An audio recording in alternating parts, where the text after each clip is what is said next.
When I was named as an All Black, we had just finished winning the NPC and we were away on a trip to Waiheke to celebrate that day. I feel a little bit old telling this story because the way I found out was over a transistor radio. So it was pretty cool actually. We were away with our families and we were celebrating over in Waiheke. We were under a marquee and someone had the radio on, and I suppose a little bit different to some of the boys today where they might get a phone call, but just a heads up so that they can be ready for any media and that. I was sort of just playing alongside my son who was still young at that stage, still a baby, so I was playing along with him just outside the marquee, and as I was going through the names in alphabetical order, I was really shocked when I heard my name. So pretty awesome to have have my wife and my son there, but we had our teammates there as well from the Auckland side, and I just remember catching the ferry back in when we got off the ferry, seeing all the cameras there, and it was quite new because it was something I hadn't experienced before.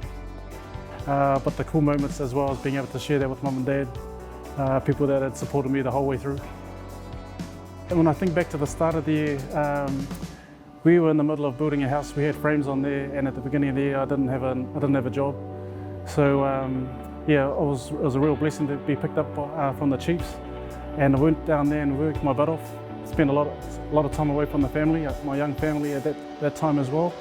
So when I think back to that year, it was a make or break year for me. But you know, when you've got something like your family that you're working for, that's why those days are even more special.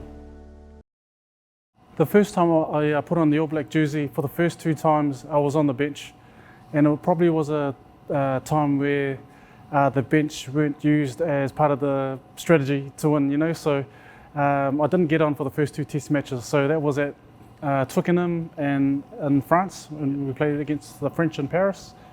So you can imagine sitting in there, it's quite hard to contain yourself. Remember that you're watching and could be on at any stage, when sometimes you're following the game like I almost feel like a fan because you're there playing with some, you know, I was playing alongside Jonah, who was a hero that I watched as a kid as well, and now I'm playing alongside them. So you know, you just have to put myself back in my shoes and just remember that at any stage I could go back on. So some of those bits are real, they're amazing, but there's nothing like when you get a chance to run out and start in an All Black jersey. And for me that was in Millennium Stadium in Cardiff. And if you've ever had the chance to be there, the atmosphere is amazing. This is a country that when they start singing the anthem, the whole crowd sings, and there's a rattle. You know, there's that vibe inside the stadium that you can't emulate.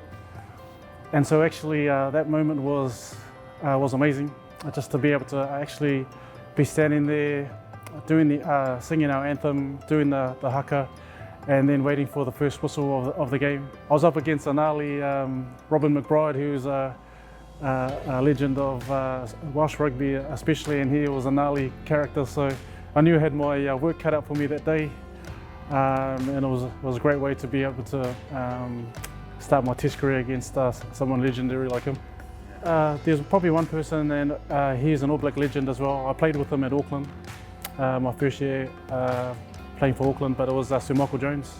This is crazy. Like, I was watching him as an 8-year-old in the 1987 World Cup, and in my first year for Auckland, it was his last year. So I caught him right before he finished, and I was going to training like a kid in a candy store. Like, you know, you're in awe of someone, you find yourself watching him and realise, oh damn, I've got to train as well, you know. So yeah, there's so many of those players along the way, and they're very proud moments that you can go from watching someone on the TV to playing alongside your hero. So